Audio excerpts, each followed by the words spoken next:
Veja no ICL Notícias, segunda edição.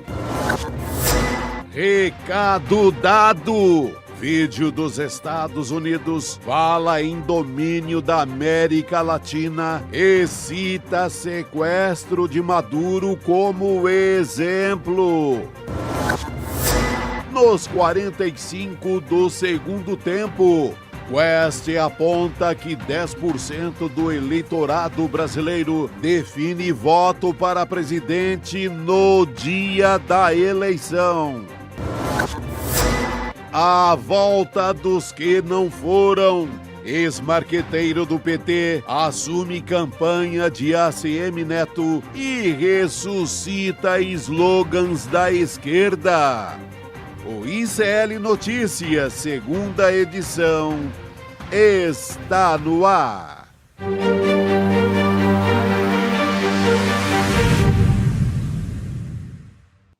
Olá, boa tarde. Seja muito bem-vindo, seja muito bem-vinda. O ICL Notícias, segunda edição, está começando. Hoje é terça-feira, dia 11 de agosto de 2026. Formação completa no N2 de hoje. Rodrigo Viana, Chico Sá. Boa tarde para vocês, amigos. Boa tarde, Gabi, Chico, a todas e todos que nos acompanham. Boa tarde, comunidade. Vamos que vamos. Muita notícia na área. Muita notícia na área, muita ameaça, muita ingerência, mas respiramos. A gente já vai começar esse programa com tudo, já para o nosso primeiro destaque.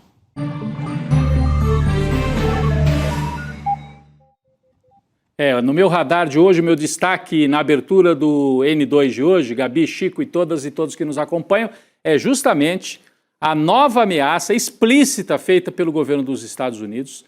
O Departamento de Estado divulgou um vídeo, atenção, não é vídeo de apoiador, vídeo de WhatsApp, é vídeo do Departamento de Estado, portanto de um órgão oficial, justificando a intervenção dos Estados Unidos ao longo de 2 séculos na América Latina. Vocês estão vendo o vídeo aí na tela? Eles vão contando uma história que é mais ou menos assim. A América tinha o Império Espanhol. Eles não falam do Brasil, mas falam do Império Espanhol. E aí os países vão ficando independentes, lutando contra a Espanha. E apresentam, Gabi, nessa hora, os Estados Unidos como os grandes defensores da liberdade das jovens nações que iam surgindo. Só não perguntam se as nações daqui do Sul queriam o apoio dos Estados Unidos. Mas eles se apresentam como os garantidores, dizendo assim, ajudamos a botar os europeus para fora das Américas. E aí relembram a doutrina Monroe, que era justamente isso. Era um presidente dos Estados Unidos chamado Monroe, daqui a pouco vai aparecer até no vídeo aí. Então é um vídeo bem didático, só que não é aula de história não. É aula de imperialismo e de ameaça. Então eles dizem assim, o Monroe já avisou, lá no século XIX, olha ele aí, presidente dos Estados Unidos, a América para os americanos do norte. E aí eles reafirmam, foi assim ao longo de séculos, ajudamos a expulsar os espanhóis, depois teve a guerra em que os Estados Unidos lutam contra a Espanha já no final do século XIX e ficam com Porto Rico, tudo isso doutrina Monroe, que agora é reafirmada no governo de Donald Trump. Relembram também o canal do Panamá. O Panamá era um pedaço da Colômbia e os Estados Unidos ajudam a arrancar esse pedaço para fazer um país, para ter o canal do Panamá, que é para isso que foi feita a independência do Panamá. E o sujeito que narra o vídeo é justamente o embaixador dos Estados Unidos no Panamá. Como que para dizer, tá vendo? A gente já fez até um país aqui. Se precisar, a gente faz de novo. E vão justificando, até chegar no presente. A frase que eles trazem no presente é: jamais o domínio dos Estados Unidos será ameaçado nas Américas. É como se eles estivessem dizendo, a doutrina Monroe segue a valer, Chico, e a nossa equipe produziu aqui um quadro para lembrar, para quem não lembra direito, o que é essa tal dessa doutrina Monroe? Está aí na tela. Teoricamente, porque uma parte disso aqui é balela para justificar imperialismo e intervenção. Mas era assim, não colonização. As potências europeias não deveriam mais criar colônias nas Américas e os Estados Unidos estavam aqui para ser os grandes defensores para expulsar os europeus. Os países europeus não deveriam interferir nos assuntos dos Estados americanos. Só quem interfere é Washington. Neutralidade dos Estados Unidos na Europa. Em troca dessa saída dos europeus das Américas, os Estados Unidos também não interfeririam nos conflitos internos ou nas guerras entre as potências europeias. Tudo isso sob o lema A América para os Americanos, que a gente tem que ler como uma ameaça grave, séria. Eles não citam o Brasil no vídeo, mas eles deixam claro o recado. E inclusive citam o sequestro do Maduro como um exemplo do que pode acontecer de novo se alguém interferir e tentar dizer que os Estados Unidos não podem ter o domínio completo de todo o continente americano. Gabi, é gravíssimo o que aconteceu hoje. É gravíssimo e antes da gente circular o assunto aqui na mesa, quero chamar quem nos acompanha aqui para participar também votando na nossa enquete. Então a pergunta é a seguinte: o Brasil deve responder ao vídeo dos Estados Unidos sobre domínio da América Latina? Sim, deve ir para o ataque. Não, o Brasil só tem a perder, talvez só se tiver apoio. O que a gente tem visto é uma postura muito altiva do nosso Itamaraty diante dessas posturas de Washington nos últimos meses, né? Tem que responder e responder com firmeza. A gente está tendo um ataque muito pesado, né? Um ataque que se tem coisas mais que venha em forma de mensagem de geopolítica, que é esse caso agora, caso de dominação total, e você tem no dia a dia, no varejo, coisas como o consulado americano em São Paulo chamando jornalistas ou influenciadores para reunião, para trabalharem na eleição, praticamente. É essa mesma turma, agora da embaixada, tentando ali comprar com viagens e com vistos para ir aos Estados Unidos. Jornalista também. Isso aconteceu durante o encontro da ABRAGE. Pois é. A Associação Brasileira de Jornalismo Investigativo. Então, você tem a Casa Branca, CIA jogando pesado, como o caso que o Rodrigo mostrou agora, e tem no dia a dia ali as formiguinhas dos consulados e das embaixadas, também com essa prática diária. Sim. Então, é uma interferência braba que começou faz tempo. Eles não esperaram nem o horário eleitoral gratuito, assim, já começaram antes das regras da eleição. Até anteciparam a missão deles. Esse vídeo, para mim, é ameaça explícita e a gente tem que entender como ameaça. Eles sintomaticamente não citam o Brasil. É curioso, até comentava com o Jamil mais cedo na troca de mensagem, Gabi. Eles não sabem direito o que fazer com o Brasil, porque nessa narrativa dos Estados Unidos, é assim a narrativa.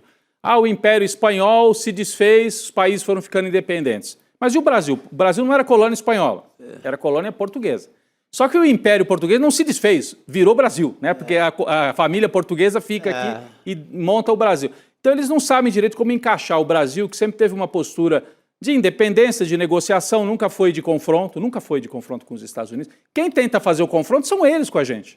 Jamais o Brasil em relação aos Estados Unidos. Então fizeram intervenção em 64, tentaram derrubar o Getúlio, que foi ao suicídio em 54, e depois derrubaram o João Goulart. Tinha tropa, tinha navio de guerra dos Estados Unidos na costa do Brasil. Se o João Goulart, em 64, resistisse, eles iam invadir o Brasil. Então, e já ficaram muito perto de invadir o Brasil e estão ameaçando invadir de novo. Isso tem que ser tema mesmo da eleição. Mas não diz respeito ao dia a dia das pessoas. Mas, gente, é uma ameaça existencial ao nosso país. É uma ameaça existencial. E olha o que eles fizeram na Venezuela. Você gosta ou não gosta do Maduro, isso é problema dos venezuelanos, não é problema do Trump ir lá sequestrar um presidente. Isso é uma intervenção absurda, Gabi. E na verdade vai ter consequências, né? Vai ter, das pessoas. É verdade. É gravíssimo. Rodrigo, importante esse destaque. Ontem o Jamil Chad esteve aqui no N2 e ele chamou a atenção para isso e disse, olha, a gente está falando pouco desse perigo da ingerência dos Estados Unidos contra a América Latina, contra o Brasil, nesse período das nossas eleições. A gente precisa falar mais sobre isso, prestar mais atenção, porque acho que a gente não está dando a gravidade, né, proporcional ao que realmente está acontecendo. Ô Chico, só uma observação muito rápida, não quero... Em relação à ABRAGE, né, a Associação Brasileira de Jornalismo Investigativo, eu vi essa denúncia de que havia gente circulando no Congresso para fazer o aliciamento. Agora tem um colega nosso, Mauro Lopes, você conhece, trabalhou com a gente na Folha de São Paulo e tudo. Ele, na verdade, foi ver que a ABRAGE já fez várias parcerias com... Então, essa história da Embaixada dos Estados Unidos estar lá dentro do Congresso do Jornalismo Investigativo é porque, de certa maneira, há uma velha parceria entre a ABRAGE e consulado e embaixada. Aí já é outra história, né? Por isso que eu não vi nenhuma nota mais dura da ABRAGE em relação a isso, né? Foi também o que eu entendi. Porque caberia, né? Se for o caso, como a gente ouviu, aliciamento de jornalista durante o próprio encontro...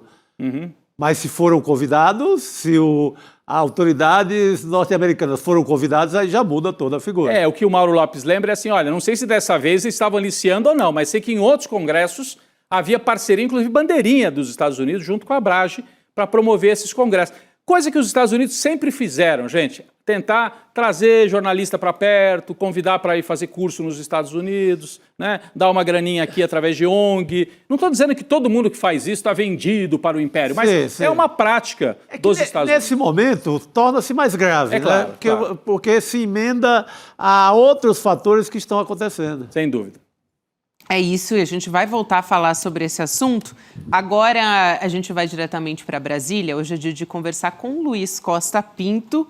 E eu já aproveito para perguntar a quem está nos acompanhando de casa. Eu já vou explicar por quê, mas perguntar. Eu quero que vocês respondam no chat.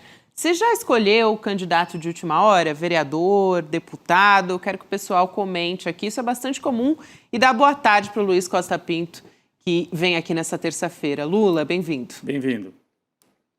Bem-vindo, Gabi, Rodrigo, Chico, boa tarde. Você está me perguntando se eu já escolhi candidato Perguntando para a nossa audiência, Lula. Eu sei que você, eu imagino que já tem aí os seus candidatos, na verdade, né? A gente está falando de uma eleição em que não vai escolher só o candidato à presidência. Mas por que eu estou falando disso? Por que eu estou trazendo esse assunto aqui? Porque a gente tem uma pesquisa recente da Genial Quest que mostra que até para presidente, tá? Porque você já deve ter ouvido isso de deputado, de vereador, né? Mas até para presidente da República tem gente que adia a decisão, vai empurrando com a barriga. 20% dos eleitores deixam para escolher o candidato na última semana e metade deles só escolhe no dia de votar. Tá aí na tela também o momento que você decide seu voto para presidente, então, e a gente tem esse resultado. São 158 milhões de eleitores inscritos em 2026 e aí, fazendo uma conta, né, são mais de 15 milhões que só vão escolher o candidato no último dia. É muita coisa, Luiz Costa Pinto. E eu já aproveito para te passar a palavra e te perguntar se esse número é capaz de decidir uma eleição, né? Se a gente olhar para 2022, em que teve uma diferença entre Lula e Bolsonaro ali de pouco mais de 2 milhões de votos. Então, eu quero já jogar essa pergunta aqui para você. Gabi, para cargos executivos, é muito difícil que essa indefinição mude o resultado da eleição. Para presidente, para governador, para prefeitos, né? É difícil, prefeitos de cidades médias para grandes. Por exemplo, no estado do Chico Sá, no Ceará, em 2002, houve uma eleição entre Lúcio Alcântara, do PSDB, e um candidato do PT, Zé Ayrton, né, que foi para o segundo turno por uma diferença mínima de... Faltaram ao Lúcio Alcântara 3.150 votos para ele ganhar no primeiro turno. E ele venceu o segundo turno por causa de 3.500 votos, uma coisa assim. Foi muito pouco, né? Então, ali houve uma definição de última hora que foi capital para a decisão da eleição. Agora, para cargos legislativos, eu acho que sim, né? Essa indefinição até a última hora, ela é capaz de decidir o tamanho das bancadas já na reta final das campanhas. O voto para senador tem sido muito assim, né, Lula? Principalmente em Minas Gerais, você vira da noite para o dia. O voto para o Senado, que era mais bem definido, tem sido muito ali de véspera. Tanto que as pesquisas têm uma dificuldade gigantesca em mapear o voto ao Senado. E olha que é lá em cima, né, para o Senado. Eu lembro que na eleição de 18, né, a Dilma estava em primeiro lugar nas pesquisas para o Senado em Minas, o Requião no Paraná, e acabaram não se elegendo, né? Nenhum dos dois acabou se elegendo. Tem vários casos desse tipo, e o governador acaba puxando muito o voto do senador, né, Lula? Essas eleições de 2 senadores, elas são muito atípicas para definição na última hora.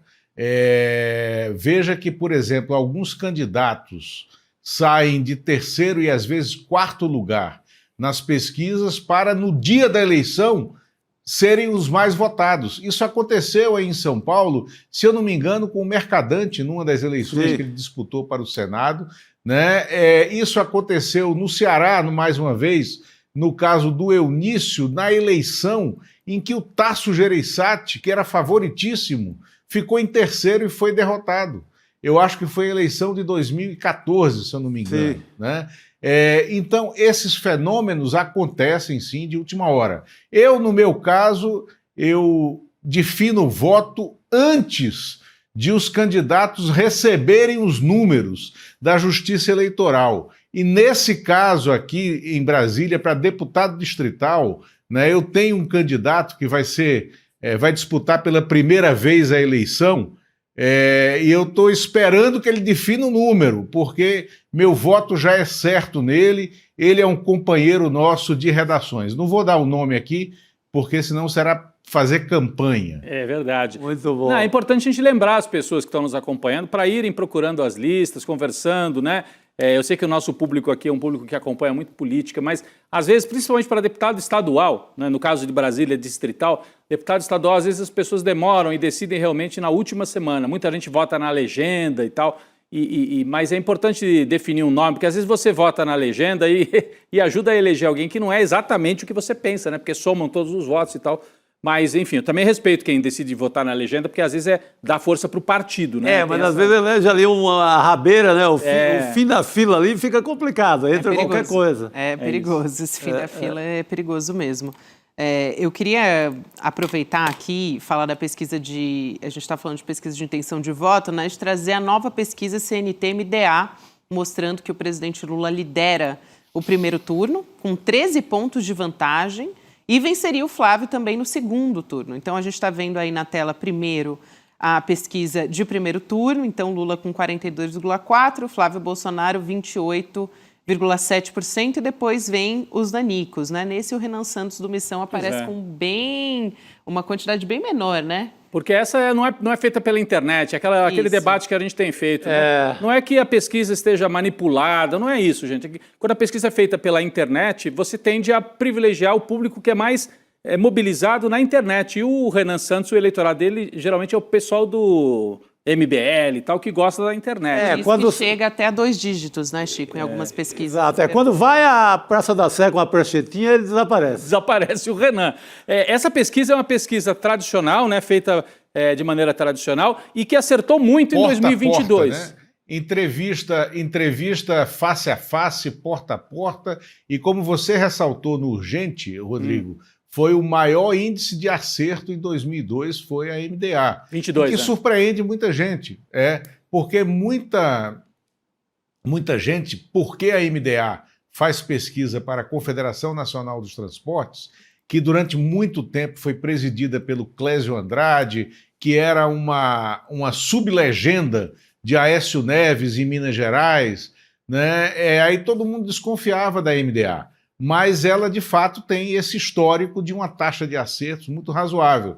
E esta semana, nós teremos, na sexta-feira, a primeira pesquisa Quest contratada pelas organizações Globo.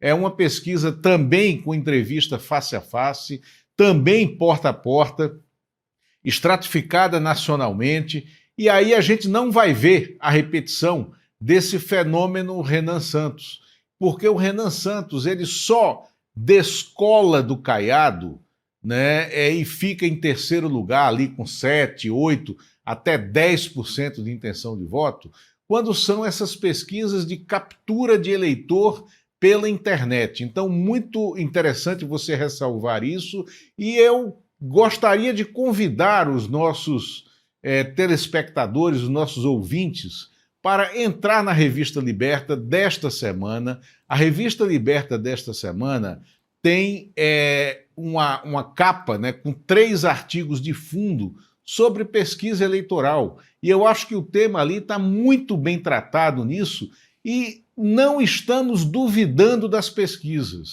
Estamos explicando, que é isso que a gente está fazendo aqui, por que as pesquisas dão percentuais diferentes, qual é a possibilidade de haver uma definição em primeiro turno, que eu acho que é muito difícil, mas ela não pode ser retirada do cenário nesse momento, e essa pesquisa MDA mostra isso. Na verdade, o país parece meio parado, congelado, desde o segundo turno de 2002, né? E nós temos uma perspectiva de não voto na faixa de 21% a 23%, que será um recorde nacional, e isso pode sim definir a eleição de outubro.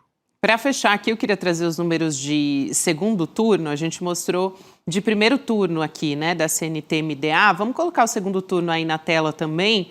Lula, então, com 48%, Flávio Bolsonaro, 39,1%.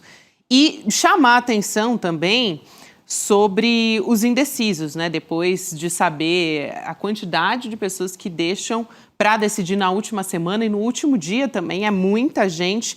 Então, são 14% no primeiro turno, na tela anterior que a gente estava vendo, e nessa que a gente está vendo agora, quase 13%, somando aí no segundo turno, né? Agora, a gente fazendo o paralelo, está perto de 10% aqueles que dizem que vão escolher só no último dia, só no dia da eleição. Agora, essa pesquisa, como ressaltou o Luiz Costa Pinto, traz até o Lula com uma vantagem ampla no primeiro turno, até com uma possibilidade, é difícil, mas pode acontecer de ganhar no primeiro turno. Eu acho que é menos provável, é bem menos provável, né? É porque a gente está acostumado com a polarização e a gente tem na mente que pode não ocorrer. Mas imagina você lendo essa pesquisa aí, dissociado de tudo que aconteceu no Brasil. O que acontece? É vitória do primeiro turno, né? A possibilidade existe. Tá? Vitória do primeiro turno. Mas eu acho que a gente deveria aguardar ainda. E o outro ponto é que nessa pesquisa o Lula abre um pouco mais se tiver segundo turno. Tem 9 pontos de vantagem. As outras que saíram semana passada estavam dando 5, 6 pontos de vantagem para o Lula. Essa aqui está uma distância um pouquinho maior. Você falou que vai sair a Quest, né, Lula? Que dia que sai a Quest? A Quest sexta-feira. Essa sexta-feira. Vamos aguardar que a Quest também é feita nesse modelo. Foi aberto ontem, o campo da Quest foi aberto ontem, fecha sexta-feira de manhã e ela deve sair na sexta-feira no Jornal Nacional. Perfeito, muito bem. É isso, mas voltando aqui para o Lula, se ele quiser comentar, né, a respeito dessa porcentagem, insistir também no quanto a gente tem que prestar atenção nesse número de indecisos, né, das pessoas também que estão falando que vão votar branco ou nulo, que não necessariamente vão, né? Quando se coloca em brancos e nulos, elas também podem entrar nesse rol aí dos que ainda não decidiram em quem vão votar. E, Lula, o que foi capa da Liberta também, que você comentou, né, é sobre também o quanto se pode levar a sério as pesquisas de intenção de voto, né? Que apesar da pergunta ser essa, não é desqualificando pesquisas. Também é importante de entrar aqui nessa equação.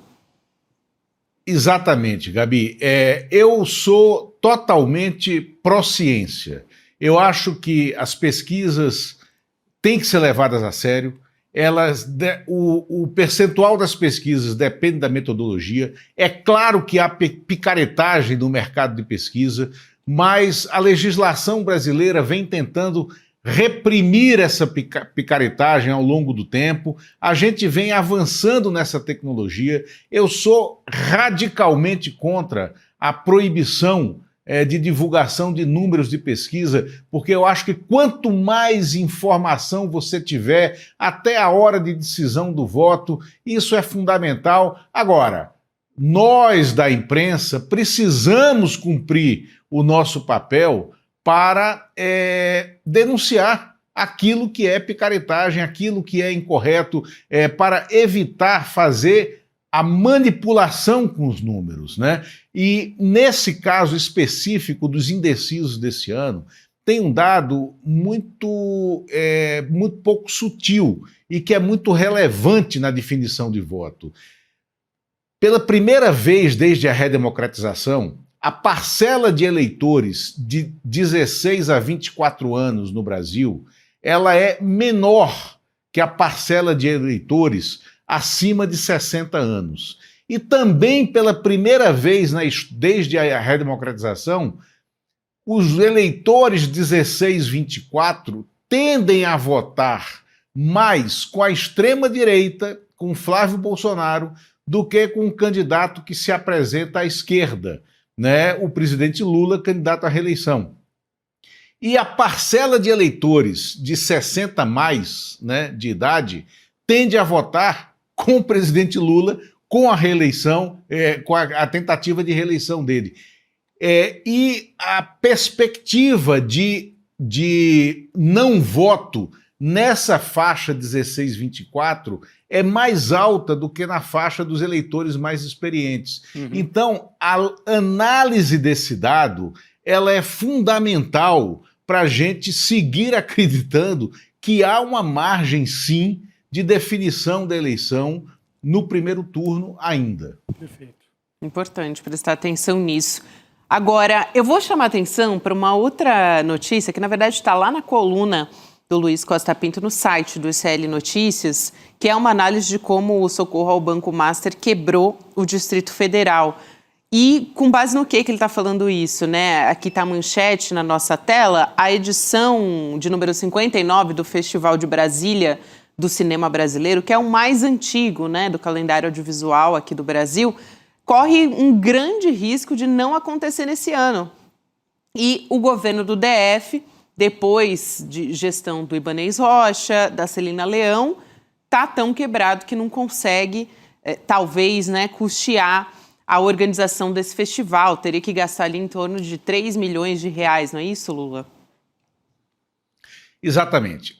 Na tarde de ontem, na verdade, a Secretaria de Cultura do Distrito Federal cancelou o Festival de Brasília do Cinema Brasileiro. Mas isso deu uma confusão tão grande porque é o mais tradicional e o mais importante festival de cinema do cinema brasileiro, é o Festival de Brasília, aonde você lançou títulos como Cabra Marcado para Morrer, em 1984, aonde Fernanda Montenegro ganhou o seu primeiro prêmio de melhor atriz no cinema nacional em 1965, aonde O Agente Secreto foi lançado para o mercado em 2025 e para cumprir aquela trilha vitoriosa no mercado internacional. Bom, o Festival de Cinema foi cancelado ontem à tarde e foi reposto ontem à noite, já no final da noite, porque a Celina Leão, vendo a pressão que caía sobre ela, e com a devastação dos cofres públicos do Distrito Federal, resolveu pedir à Secretaria de Economia que liberasse 3 milhões de reais para a área de cultura e fizesse o festival, porque a grita estava grande. Mas que, na verdade, o que mostra é que o GDF está quebrado. O BRB está entesourando 9 bilhões de reais, que é dinheiro do custeio da máquina do Distrito Federal, para evitar que o BRB quebre, e o BRB que até agora, há um ano, ele não publica os seus balanços, que deveriam ser publicados trimestralmente. Então, o Distrito Federal está na lona. A Celina Leão, que é governadora, candidata à reeleição, foi vice do Ibanez, tem responsabilidade nisso, e a ponta do iceberg dessa falência do Distrito Federal era a não edição do Festival de Brasília do Cinema Brasileiro, o que seria um desastre para a cultura, sobretudo no momento de retomada do audiovisual brasileiro. É só mais um capítulo, né? Seria um desastre. É um festival que mobiliza diretores do Brasil inteiro, a classe artística toda. Desastre total. Ela está tentando evitar a quebra para se eleger. Pode acontecer, se ela conseguir se eleger, é o Master quebrar logo depois, né? Vai segurar até a eleição e vai arrebentando com todas as secretarias, porque vai tirando dinheiro das secretarias para evitar a quebra do banco. E aí deixa esse rastro de destruição, e lá na frente o que acontece talvez... O Master não, o BRB, né? Eu falei quebrar, o Master já quebrou, para evitar a quebra do BRB, né? Lula, obrigada, bom ter você aqui com a gente nessa terça. Até a próxima, Valeu. Obrigado, até logo e até a próxima terça. Valeu, querido. Terça, Luiz Costa. Ou até quando a notícia chamar também. Falando em notícia chamando, vamos trazer atualizações aqui no N2.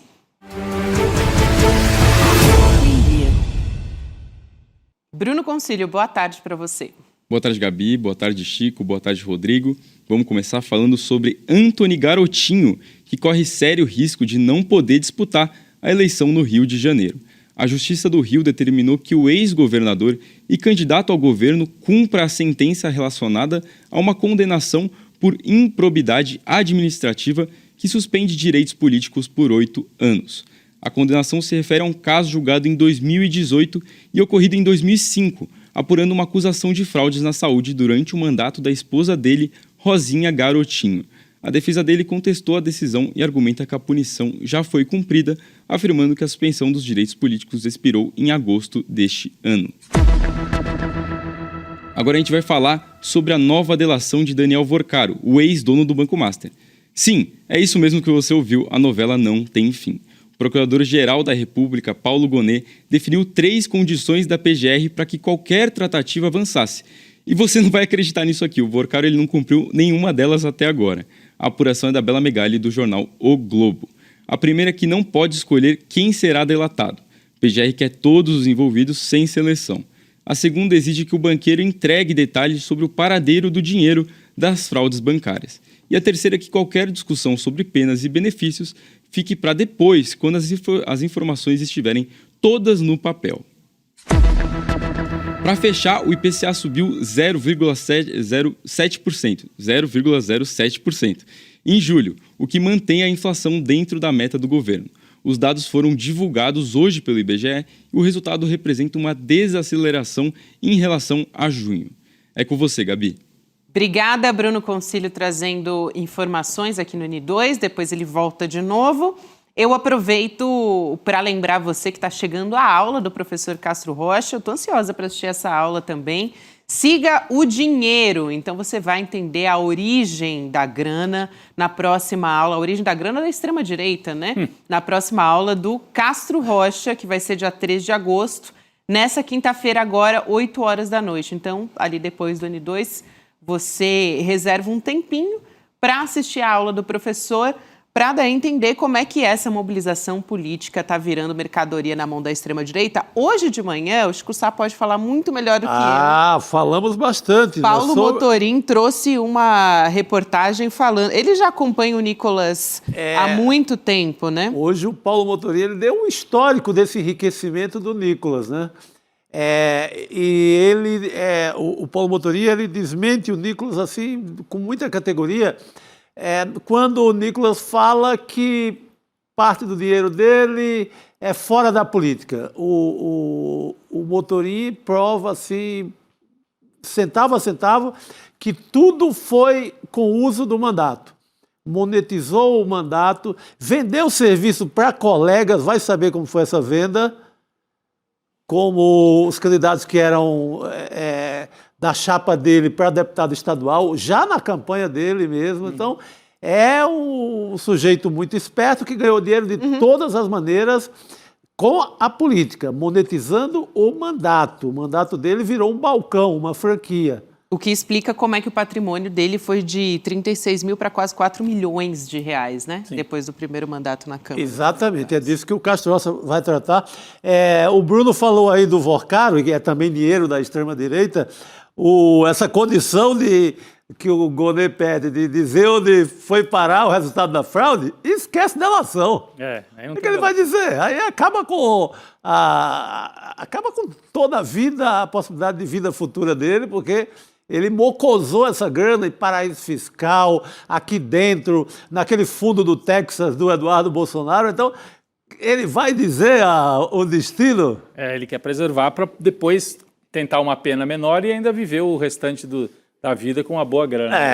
Mas tudo isso, o professor Castro Rocha, uma parte disso, aliás, né, vai contar no Siga o Dinheiro na próxima quinta-feira. Exatamente. É isso. Vai lá em sln2.com.br ou então aponta o seu celular aqui para a tela e escaneia esse QR Code aqui para você poder se inscrever. Essa aula, eu esqueci de dizer, mas claro, é gratuita como todas as outras que a gente já teve aqui, mas você tem que garantir a sua vaga. Então, não perde. Eu acho que essa aula é fundamental. A gente continua por aqui, trazendo outros destaques, agora com o Chico Sá.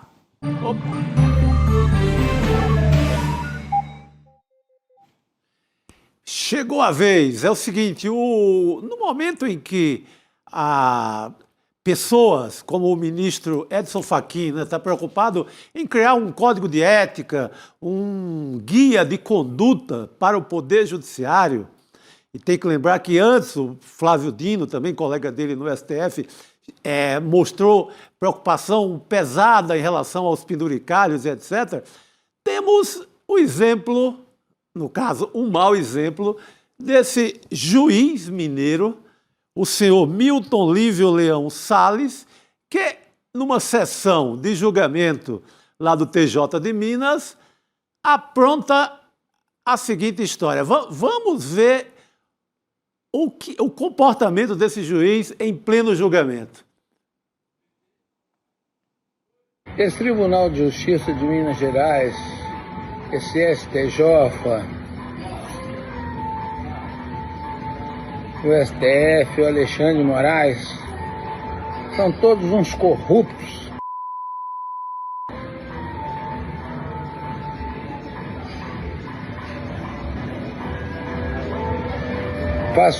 Falo isso de conhecimento, calça. Olha, tô cansado. Só contextualizando, esse vídeo aí já é uma reação ao vídeo dele mesmo, do próprio Meritíssimo, ontem, né? Esse vídeo aí, ele esculhambando já o Xandão, ele esculhambando o próprio TJ de Minas Gerais, denunciando o TJ na compra de carro, etc. Mas o que motiva essa resposta dele hoje, esse desabafo, é essa cena. Olha aí, uma cena em que ele acende o seu cigarro, toma seu vinho no gargalo. Parece a gente aqui na sexta liberando a jurubeba, né? A gente tem um pouquinho mais de cerimônia, Chico. Pô, a gente faz de maneira mais decente e a gente não faz em sessão de julgamento, né? Que poderia ser uma coisa séria. Mas, na verdade, parece que ele está em Copacabana, ele está com a mulher dele, que aparece no vídeo aí atrás. Segundo ele, no vídeo de hoje, ele está curtindo um pouco a mulher dele, porque ele não tem tempo em dias normais. Só que resolve tomar esse malbecão aí da maneira desavergonhada. Ele é filho de alguém do ramo, né, do desembargador Tibagi Salles, também do TJ, e por conta de toda essa performance dele aí, mostrando que é um grande bebedor de vinho, que enquanto juiz é um grande bebedor de vinho, o TJ de Minas Gerais afastou o juiz do cargo para apurar esse comportamento do nosso juiz das Minas Gerais. O que está acontecendo com Minas, né, gente? Pois é. Minas era tido como um estado de gente assim, mais discreta, mais assim, calma, né? Agora tem Cleitinho fazendo aquele show, tem o juiz fazendo essa bagunça também. Tem Nicolas Ferreira. Nicolas. O Nicolas, né, com esse enriquecimento dele, que também... O Zema comendo banana com casca. Pô, talvez venha do Zema o grande exemplo recente, né? Exato. Porque, pelo amor de Deus. Mas esse juiz aí, ele foi afastado, é isso já? Afastado agora. Agora, eu creio que o afastamento seja porque, no meio dessa confusão, da bebedeira, ele faz uma denúncia que pode ser séria também. Às vezes as denúncias sérias vêm de maneiras... Na hora do porre. Na hora do porre. O cara quando toma você uma... não tem filtro, né? Toma uma, perde o filtro e desabafa. Não é? Então ele fala da compra de 170 Corollas pelo tribunal. pelo TJ. Meu Deus. E ele sai citando os nomes lá de técnicos, de pessoas envolvidas com a compra. Aí aproveita e tira uma casquinha também do Alexandre de Moraes. Porque ficou fácil, né? Assim como toda a extrema-direita, tira uma casquinha no Xandão, que é para pegar bem ali com a galera. Mas essa foi demais mesmo, né, gente? As imagens são impressionantes, assim. Tem gente que bebe no expediente, mas pelo menos fecha a câmera, né? Na hora da videochamada. Agora, bebeu no gargalo e bebeu na frente de todo mundo. Mas peraí, isso foi durante uma sessão judicial? Durante uma sessão julgamento. de julgamento. Eu acho que ele viajou, eu creio, não dá para saber, mas eu creio que ele já estava no Rio nesse passeio com a mulher. E aí resolveu não voltar. Resolveu tomar uma e tal, e viu que tinha uma na agenda, tem um julgamento, uma sessão aqui. Julgamento chato aí, mas eu não vou interromper meu vinhozinho, não. Vamos embora, vamos para cima. E acontece esse espetáculo. Meu Deus. Tá certo, então. Não, tá tudo errado. Quer dizer, No caso, tá tudo errado. tá tudo errado, mas tudo bem. Olha, eu vou chamar nesse clima. Esse clima ficou propício, eu acho, para convidar o André Uzeda para participar desse programa. Cadê ele, meu amigo? Boa tarde para você, bem-vindo. Sem garrafa de vinho, Sem garrafa de cachaça. vinho, é isso mesmo, olha só. Entrou sobra. Eu escondi a minha aqui. Isso aí. Começou a ver a matéria, eu escondi logo. Maçarico, cigarro, garrafa de vinho. Eu vou Muito entrar bom, sóbrio. Zé. Pelo menos faz direito, né, Uzeda? Bom ter Esconde você tudo. aqui com a Importante. gente. Agora, para quem não está acostumado, né, a receber o Uzeda aqui junto com a gente, é porque tem uma reportagem do André Uzeda lá no nosso site, no iclnoticias.com.br, que ele traz para a gente uma análise da campanha do ACM Neto para o governo da Bahia, que, assim como Ciro Gomes lá no Ceará, conta com o marqueteiro João Santana. Tá aí na tela a manchete. O João Santana, que já trabalhou em campanhas de Lula, da Dilma também, atuou em eleições em outros países da América Latina e agora na Bahia, qual que é a aposta? Tem uma expressão, o Zeda vai poder explicar muito melhor, mudança com segurança, né? Que foi usada nessas campanhas aí vitoriosas do Maurício Funes em El Salvador, também na República Dominicana com o Danilo Medina. Explica pra gente essa história, essa escolha. Aliás, depois a gente vai falar mais sobre slogans de campanha aqui também. Pois é, Gabi, Chico, Rodrigo. O João Santana, ele é um personagem assim da política nacional muito respeitado, né? Talvez um marqueteiro de maior sucesso recentemente na história do Brasil. Ele ganhou com Lula em 2006, a reeleição de Lula, com Dilma em 2010 e 2014 também. E em 2002 ele estava com o auxílio de Duda Mendonça, mas não era a figura principal, mas já estava ali. Então dá para dizer que o Duda Mendonça já participou de 4 eleições vitoriosas no Brasil, conquistou muito bem essas vitórias, marcou muito, né, essas campanhas do PT. Tanto é que ele, depois disso, ele abriu um espaço ali, numa proximidade com a esquerda brasileira, ele abriu um caminho com a esquerda latino-americana, ele começou a fazer campanhas na América Latina. E em 2009 ele participou da campanha do Maurício Funes, em El Salvador, que foi o primeiro candidato de esquerda a ser eleito nesse país, né? Até então, El Salvador não tinha essa tradição de eleger candidatos de esquerda. E a campanha do Maurício Funes tinha como slogan justamente essa que aparece na tela, né? Um câmbio seguro, que é uma mudança segura, né? Numa tradução livre aqui no Brasil. Isso tinha um contexto na época, porque o Maurício Funes ele vinha de um partido que era o FMNL, que era um antigo grupo guerrilheiro marxista, né? Que combatia para tentar chegar ao poder. Esse grupo se transformou, virou uma força política eleitoral e apresentou Maurício Funes como candidato. E aí, na proposta de candidatura, se dizia como uma mudança segura, né? Já que tinha se submetido às regras eleitorais democráticas, o Maurício Funes viria então dessa tradição democrática. E aí foi apresentado esse slogan. 3 anos depois, o João Santana participou da campanha do Danilo Medina na República Dominicana. Também um país sem muita tradição de eleger candidatos de esquerda, né? Teve uma ditadura muito longa do Trujillo, e depois candidatos da direita se sucederam no poder, e aí veio o Danilo Medina pela esquerda, e a campanha era essa aí que aparece na tela.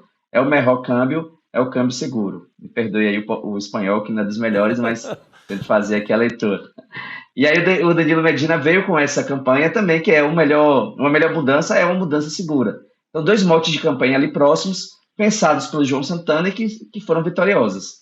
Agora, em 2026, o João Santana vem com a campanha para a ACM Neto, que é justamente o mesmo slogan, mudança com segurança.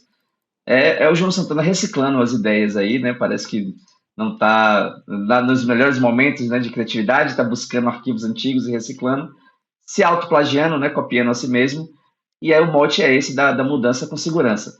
Isso tem um contexto importante na Bahia, porque o tema segurança pública é um tema fundamental do Estado nesse momento. É um dos estados mais violentos do país.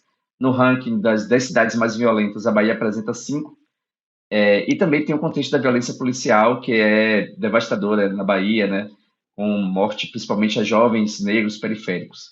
Então, o João Santana juntou isso aí, essas 2 palavras que já funcionaram em outras campanhas, e se reciclou, só que curiosamente buscando candidatos de esquerda, né, progressistas na América Latina, para apoiar um candidato que é um candidato de uma herança conservadora, carlista, reacionário, mas ele está reciclando essas ideias. Não, mas além da questão do trocadilho com a segurança, né, mudança com segurança e de segurança pública, que a Bahia tem como um dos principais problemas, também pelo fato do governo do Jerônimo, que é do PT, apesar de ter algumas dificuldades, eu estava vendo a última pesquisa, ele tem mais aprovação do que desaprovação. Então, em tese, seria uma campanha para a reeleição até com uma certa facilidade do Jerônimo.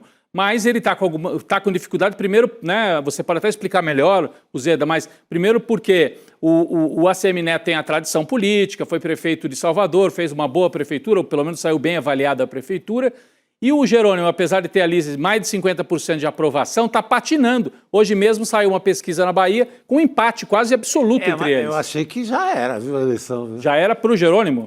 Porque eu achei já está empatado agora, eu achei né? que ele ia demorar a chegar. O Zeda conhece mais do que eu, mas se já está empate agora, sei lá, o histórico do Jerônimo, ele sempre sai muito atrás e...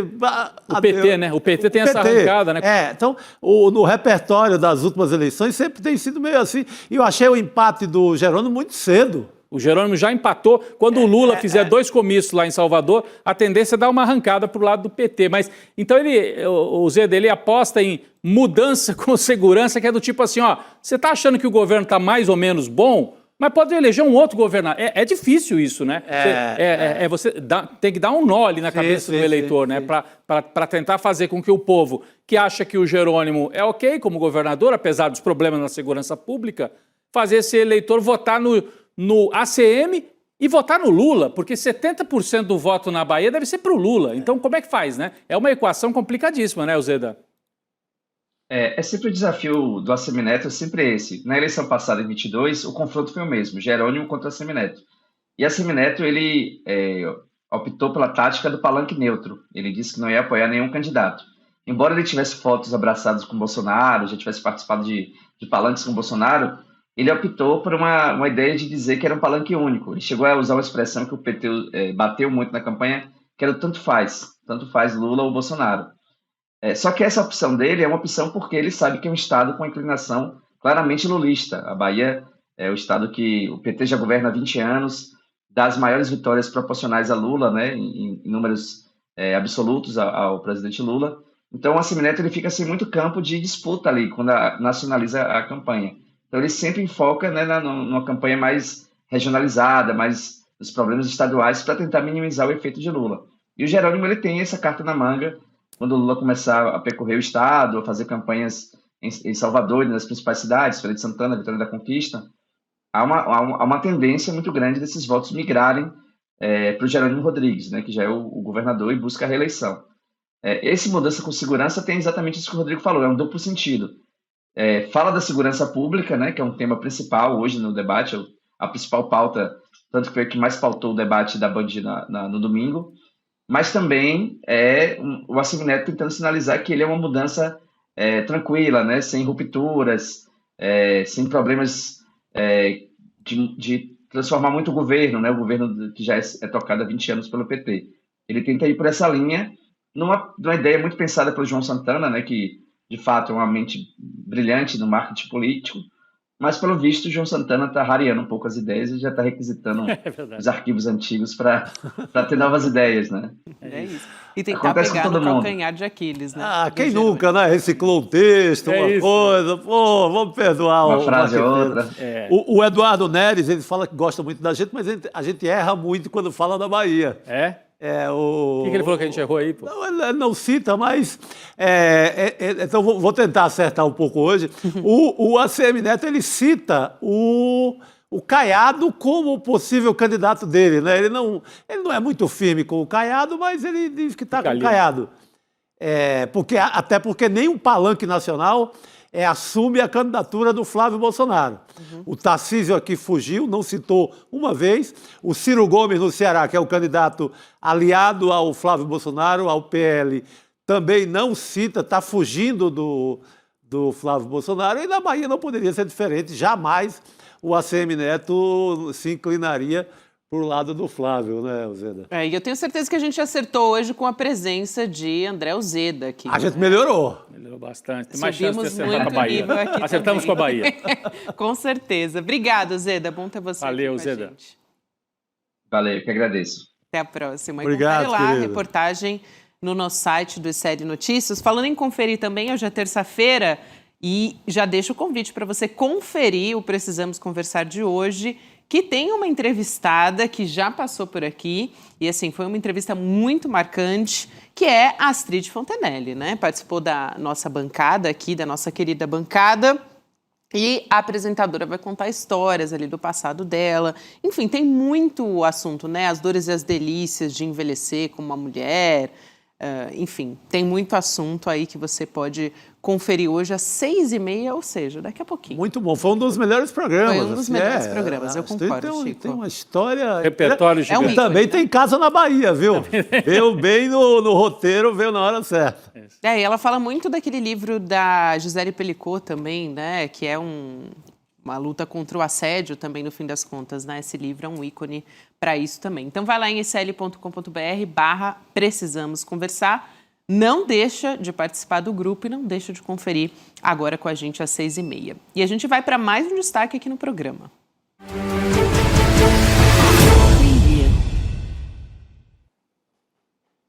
Bruno Concílio.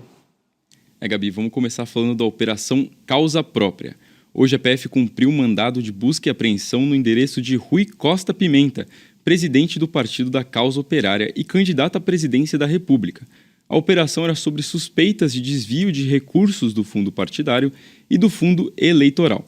Além da busca e apreensão, a PF cumpriu medidas cautelares, como bloqueio de contas bancárias e de bens. Agora vamos para o noticiário internacional. Um tribunal da Síria condenou o ex-ditador deposto Bashar al-Assad e seu irmão mais novo à pena de morte por crimes contra a humanidade e crimes de guerra cometidos durante os 14 anos da Guerra Civil no país, que deixou cerca de 500 mil mortos.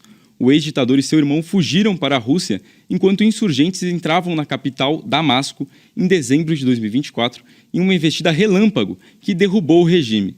O novo presidente da Síria, Al-Hamed al-Shara, pediu a extração de Assad ao presidente Vladimir Putin durante o encontro bilateral em outubro de 2025. A reunião, contudo, não avançou para extradição. E para finalizar, vamos com atualizações do terremoto na Colômbia. Até o momento, o tremor deixou 254 mortos, além de centenas de feridos e vários imóveis destruídos. Além disso, segundo a agência de notícias Associated Press, cerca de 3.000 pessoas estão desaparecidas. O presidente Abelardo de la Espriella declarou situação de emergência e afirmou que todas as capacidades do governo estão mobilizadas para atender as comunidades afetadas e levar ajuda às regiões atingidas. É com você, Gabi. Obrigada, Bruno Concílio. Boa noite para você. As participações aqui do Bruno trazendo as notícias muito rapidamente, os destaques minuto a minuto. E agora a gente traz aqui mais um assunto importante.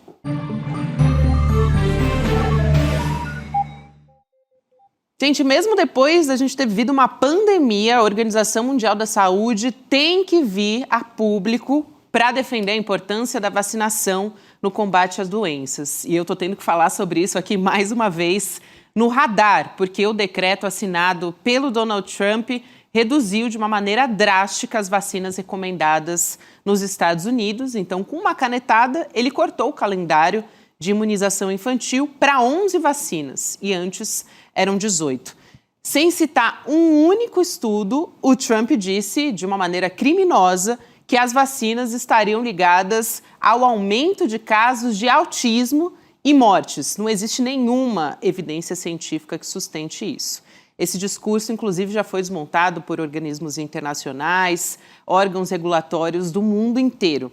Agora, esse é um ataque há mais de 60 anos também de evidências acumuladas pela medicina. O Trump, ele determinou também a separação daquela vacina, a tríplice viral, né, que é sarampo, cachumba e rubéola, todas juntas, agora em 3 injeções. E os especialistas são bem categóricos em relação a isso, porque não existe qualquer benefício comprovado nessa separação. Pelo contrário, essa medida aumenta a probabilidade dos pais esquecerem, né, de não completarem esse esquema vacinal. Então, o ex-deputado Eduardo Bolsonaro já foi destaque aqui no ICL, ele está alinhadíssimo com o Donald Trump nesse movimento conhecido como anti-vax, né, contra as vacinas, e ele quer importar esse modelo para cá, parece que já conseguiu.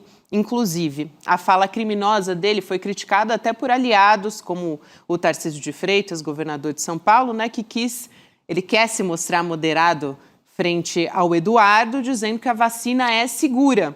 E eu quero destacar as consequências desse discurso. Presta atenção, tem uma pesquisa da Unifesp de maio que mostra que quase 30% dos brasileiros não recebem todas as vacinas que são indicadas pelas campanhas. Em anos anteriores, essa taxa não passava de 5%. Então, olha a diferença disso, é muito grave. E tem um estudo da FGV de 2025 mostrando que 40% de todo o conteúdo anti-vacina que circula aí pela internet na América Latina vem do Brasil. Então, a gente já está vivendo as consequências do negacionismo, né? A redução da vacinação é um risco, gente, para o retorno, a disseminação de doenças graves que já estavam erradicadas. O estado de São Paulo já registra 23 casos confirmados de sarampo só nesse ano, 20 aqui na capital, que é uma doença altamente contagiosa, que voltou a circular agora, e a desinformação tem uma responsabilidade muito grande na derrubada da nossa cobertura vacinal e está com uma mobilização intensa. Agora, tem gente vacinando em shopping, em estação de metrô, né, em supermercado, para tentar conter esse avanço. Então, eu quero trazer esse destaque aqui para você divulgar essa informação o máximo que você puder, incentivar as pessoas do seu círculo, porque a vacina não é uma escolha nossa, individualmente, é um pacto civilizatório, é uma proteção coletiva, né? E todos nós, a gente perde com isso, né? Surtos, como esse que a gente está vendo do sarampo, mas doenças que podem gerar sequelas permanentes e até